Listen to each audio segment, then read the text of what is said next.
इलाके के हमारे अभिभावक, बड़े बुजुर्ग, नौजवान साथियों, दुकानदार भाइयों, माताओं, बहनों, आप सभी लोगों को इंडिया गठबंधन का प्रत्याशी मैं संदीप सौरभ आप सभी को प्रणाम करता हूं, नमस्कार करता हूं और लाल सलाम करता हूं। और 2024 का चुनाव देश के सामने है और आप लोग जानते हैं कि 2024 के चुनाव से पहले 10 साल तक देश के भीतर जो सरकार चली उसका चाल ढाल जो था वो संविधान के अनुरूप नहीं रहा। वो लोग चाहते हैं कि संविधान बदल दिया जाए और अब खुलेआम घोषणा भी कर रहे हैं। तो संविधान बदलने की बात हो रही है। राजनीति के भीतर जो नैतिकता होनी चाहिए, जो लोकतांत्रिक मूल्य होना चाहिए, उसकी खुलेआम धज्जियां उड़ाई जा रही है। आप सबने देखा कि ईडी और सीबीआई का इस्तेमाल करके पूरे देश के विपक्ष को डराने की, उसको तोड़ने की और जेल में डालने की लगातार कोशिश हुई और प्रयास चल रहा है। आज देश के भीतर दो मुख्यमंत्री जिनके ऊपर कोई आरोप साबित नहीं हुआ है, 2 मुख्यमंत्री जेल में हैं।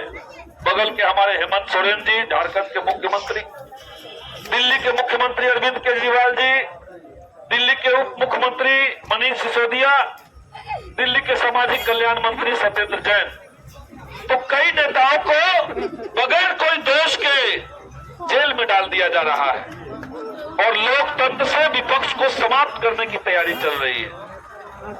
भले ही मोदी जी कह रहे थे कि कांग्रेस मुक्त भारत बनाएंगे, लेकिन असल मकसद उनका था कि विपक्ष मुक्त देश बना देंगे।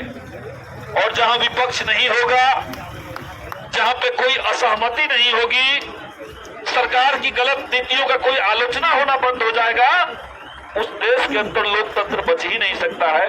यही तो हम लोग कह रहे हैं।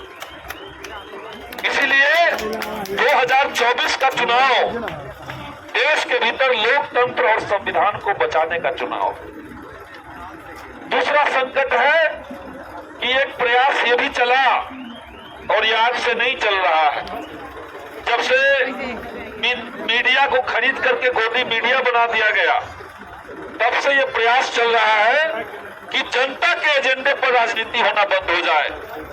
जनता का एजेंडा है महंगाई, जनता का सवाल है बेरोजगारी, किसानों का सवाल है खेती बाड़ी और फसल का सही दाम, मजदूरों का सवाल है मजदूरी और हक अधिकार। लेकिन सरकार कोशिश कर रही है कि इन मुद्दों पर राजनीति न हो।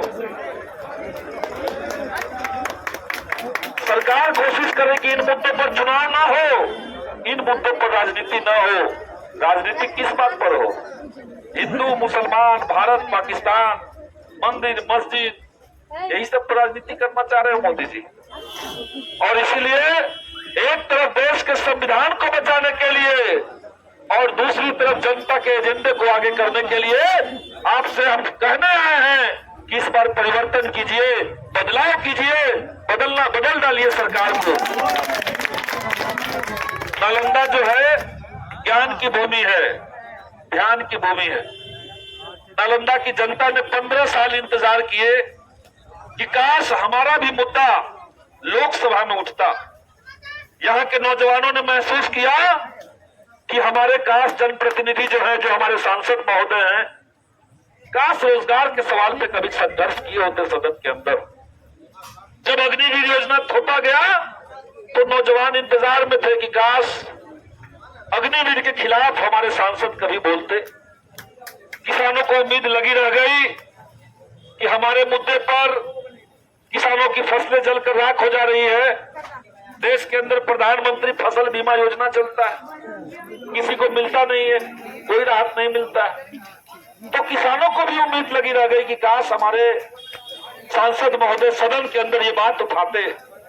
लेकिन सब लोगों को निराशा हाथ लगी, किसी का कोई मुद्दा लोकसभा में नहीं उठा। तो ना तो हमारा मुद्दा लोकसभा में उठ रहा है और न ही हमारे सांसद महोदय हमारे इलाके में आकर के, हमारे गांव देहात में आकर के समस्याओं को देख और समझ रहे हैं। तो समाधान कहां से करेंगे? इसीलिए संविधान भी बचाना है और नालंदा की जनता के मुद्दों को सदन में अगर उठाना है तो बदलाव करना होगा, बदल डालना होगा। और नालंदा के भीतर बदलाव का जो नारा होगा वो झंडा के ऊपर 3 तारा होगा। बदलाव का जो नारा है वो झंडा पर 3 तारा है, इसको याद रखिए। और संयोग है यही 3 तारा है, झंडा के ऊपर 3 तारा। और संयोग है कि इस बार मशीन पर भी तीसरे नंबर पर ही हम लोग हैं। तो 3 नंबर पर 3 तारा पर बटन दबाइए और जनता के एजेंडे को बुलंद कीजिए। अगर इंडिया गठबंधन की सरकार बनेगी तो सबसे पहले युवाओं को रोजगार मिलेगा, नौकरी मिलेगा, काम धंधा मिलेगा।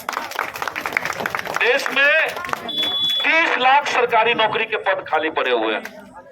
30 लाख पद खाली हैं और हमारे युवा बेरोजगार हैं।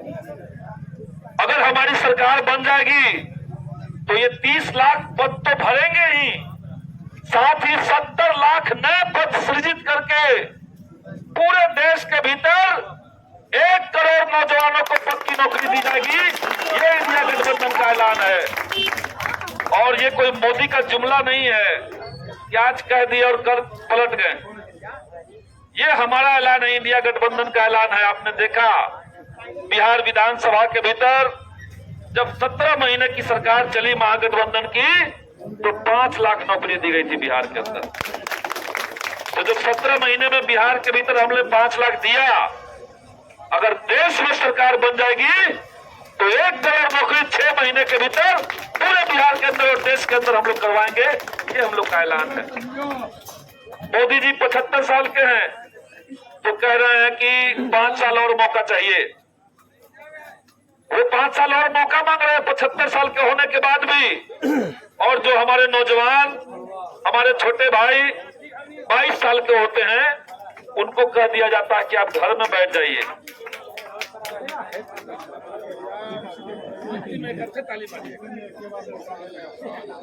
जो 22 साल के नौजवान हैं उनको कह दिया जा रहा है कि आप घर में बैठ जाइए। अग्निवीर योजना आ गया है। तो इसलिए नौजवानों से कहेंगे कि आप सरकार बदलिए, बदलाव के आप वाहक बनिए। अगर देश के भीतर इंडिया गठबंधन की सरकार बनी तो उसके अगले दिन अग्निवीर योजना को हम लोग डस्टबिन में डालेंगे और सेना के अंदर परमानेंट बहाली, पक्की नौकरी वाली बहाली चालू हो जाएगी पूरे देश के भीतर। ये हमारा ऐलान है। मोदी जी कह रहे हैं कि हम 5 किलो राशन देते हैं। 5 किलो क्या मिलता है? काट कूट के 4 किलो मिलता है। और ऐसे लगता है जैसे पहली बार मिल रहा है। उससे पहले राशन के साथ किरासन भी मिलता था, चीनी भी मिलता था, दाल भी मिलता था। सब चीज बंद करवा करके और 5 किलो राशन पर चाहते हैं कि देश को खरीद लें।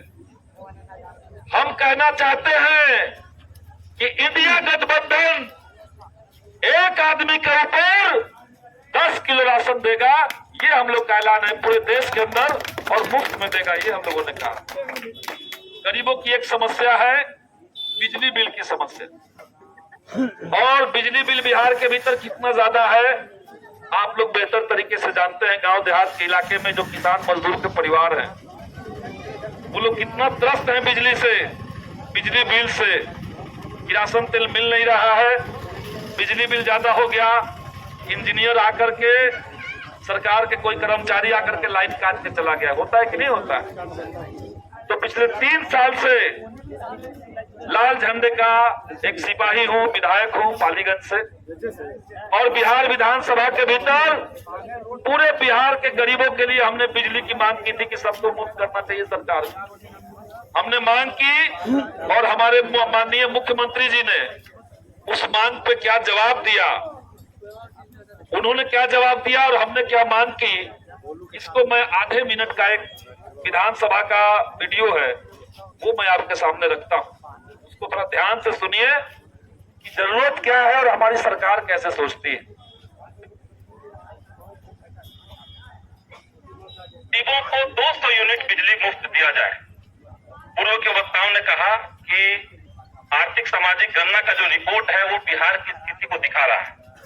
34% आबादी बिहार के अंदर ऐसी है, परिवार ऐसे हैं जिनको 6,000 से कम आमदनी हो रहा है। तो ऐसे तमाम जो गरीब परिवार हैं उनको 200 यूनिट बिजली मुफ्त सरकार दे। दिल्ली में ये हो सकता है, पंजाब में हो सकता है, तो बिहार में भी हो सकता है। ये हम सरकार से कहना चाहेंगे। आपको तो हम शुरू से कह रहे हैं ना कि मुफ्त में नहीं दिया जाएगा, अब बहुत कम पैसे में देते हैं हम लोग, और इसीलिए देते हैं कि वो सुरक्षित रहे। कितना कम पैसा में देते हैं, कितना बड़ा पैसा लगता है सरकार को बिजली लेने में, और कितना कम पैसा देते हैं। आप सब लोग रहे एक बात जानते रहे, अब आज बोल रहे हैं। और बाकी कई राज्यों में कुछ लोग अपना कर देते हैं कि मुफ्त में देंगे। ये हमने मांग की और मुख्यमंत्री ने सदन के अंदर झूठ बोल दिया। आप जानिए कि कहा जा रहा है कि हम कितना कम पैसे में बिजली दे रहे हैं। जो हमारे नौजवान साथी हैं जो गूगल का इस्तेमाल करते हैं, आप चेक कीजिएगा, पूरे देश के भीतर बिजली सबसे महंगी अगर कहीं है तो वो हमारे बिहार में है। सबसे महंगी हम लोग बिजली खरीद रहे हैं, सबसे गरीब राज्य होने के बाद भी, तब भी हमारे मुख्यमंत्री जी नहीं माने। हमने वही कहा कि आपके इस जवाब को बिहार की जनता तक ले जाएंगे, आपको चुनाव में हराएंगे, और इंडिया गठबंधन जिस दिन जीत गया पूरे बिहार के भीतर गरीबों को बिजली मुफ्त कर देंगे। 200 यूनिट बिजली मुफ्त होगा हर परिवार के लिए, ये हमने कह दिया था। और जब 200 यूनिट बिजली मुफ्त हो जाएगा तो जिनके यहाँ एसी नहीं है उनको बिजली बिल देना ही नहीं पड़ेगा, क्योंकि 200 से ज्यादा हम लोग इस्तेमाल ही नहीं करते। तो हम लोग ये चाहते हैं, हम लोग चाहते हैं कि गरीबी कम हो। हर गरीब परिवार के महिलाओं को रक्षाबंधन के दिन सरकार की तरफ से 1-1 लाख रुपए दिया जाएगा प्रति वर्ष, ताकि समाज से गरीबी खत्म हो सके। तो हम लोग एजेंडे की बात कर रहे हैं। हम लोग चाह रहे हैं कि जो नौकरी पेशा लोग हैं जिनको पेंशन बंद कर दिया गया है, न्यू पेंशन स्कीम नाम के एनपीएस, आप जानते हैं एनपीएस कितना डेंजर चीज है। एनपीएस का फुल फॉर्म सरकार कुछ भी कहे, लेकिन देश की जनता जानती है कि एनपीएस का मतलब होता है नो पेंशन स्कीम, उसमें कोई पेंशन नहीं है। सरकार बदल दीजिए, हम लोग पुरानी पेंशन योजना को फिर से बहाल करेंगे। पूरे देश के अंदर सब नौकरी पेशा लोगों को पेंशन मिलना दोबारा से शुरू हो जाएगा। केवल विधायक और सांसद को पेंशन मिलेगा कि कर्मचारियों को भी मिलना चाहिए? तो सबको मिलेगा पेंशन। ओल्ड पेंशन स्कीम योजना फिर से लागू होगी। तो हमारा एजेंडा है, हम लोग चाह रहे हैं कि देश का संविधान भी बचे, महंगाई खत्म हो, युवाओं को नौकरी मिलना शुरू हो जाए, काम धंधा बने, फैक्ट्री लगे और सबका सम्मान हो, ये हम लोग चाहते हैं। करके तय कर लीजिए कि नालंदा के अंदर तो बदलाव एकदम इमरजेंसी हो गया। इमरजेंसी है कि नहीं है? सांसद महोदय कभी किसी इलाके में जाकर के कोई समस्या को देखे समझे हैं? हम लोग तो 2 महीने से घूम रहे हैं और लोग कह रहे हैं कि आपको तो हम पहचानते हैं, उनको हम पहचानते भी नहीं है। 15 साल से वो सांसद है। तो इसलिए बदलाव जरूरी है। आप सब लोग इस बार झंडे के ऊपर 3 तारा चुनाव चिन्ह पर बटन दबाइए और ये इनकलाब जिंदाबाद, महागठबंधन जिंदाबाद।